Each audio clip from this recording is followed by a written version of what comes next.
There is a report in the Newsday with regards to the bomb scare, one could say even bomb hoax, last Friday, potential hoax. Let me clarify. Email service provider, a company named Beeble, was contacted by our local newspaper, and they responded to queries by basically saying that their service was hacked between April the 25th and April the 28th, and during that time, it is reported that they said terrorist emails were sent from its domain.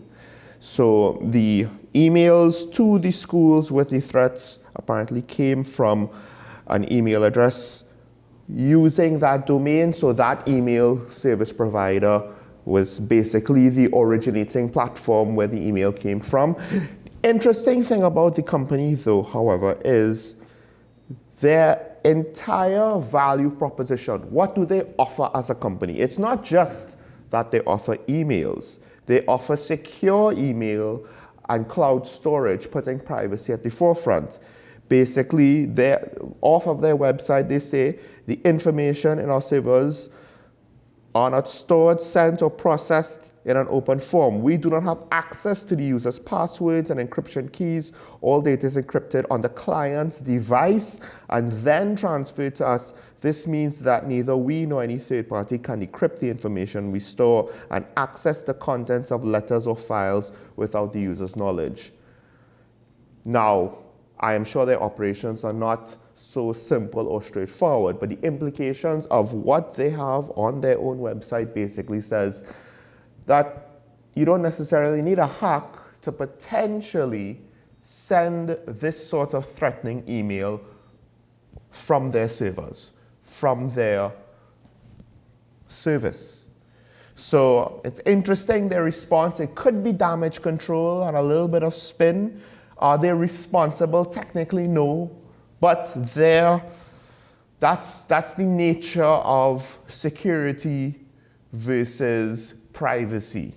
The more privacy and individual security of privacy you want to offer somebody, then the harder it is now with regards to ensuring the security of the wider society when you want to look into things and investigate things and trace things, because privacy tends to also make it difficult. Or options, especially on the internet, that deal with privacy tends to make it difficult to both trace certain things, but also, more importantly, screen certain things. So it's, at the end of the day, back when we had physical mail, it's not as though doing something like this anonymously, that is to say, sending the emails off with the threats, was impossible. It was very much possible then, and it's possible now. It's just that it's interesting, the response from the company where the emails were initially traced to. However, I will just say that at least it shows to some extent our local law enforcement is doing its job, making the inquiries. What can we do, however, to get further information from a company outside of our jurisdiction, because they're from the EU, if my understanding is correct? I'm not entirely sure. Especially since the outcome, well, there was no violence, so it might not necessarily be something that we could insist be put on the front burner for somebody else in somebody else's jurisdiction.